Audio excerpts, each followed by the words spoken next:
Money has to be well spent. It's not just a question of spending money. You have to spend money where it makes a difference. And in order to know where it makes a difference, you need to have knowledge of what works to make people's lives better. Local research is important because you really have to understand the context. It is not about just collecting data and doing some empirical research and coming out with implications of that research.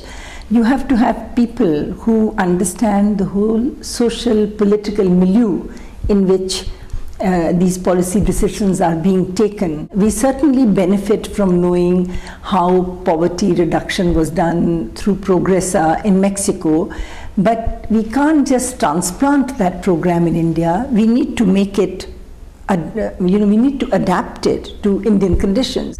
So I think this research networking across regions is extremely important.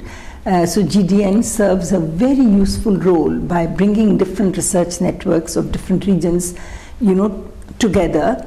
But at the same time, it's very important to strengthen the research capability of individual regions.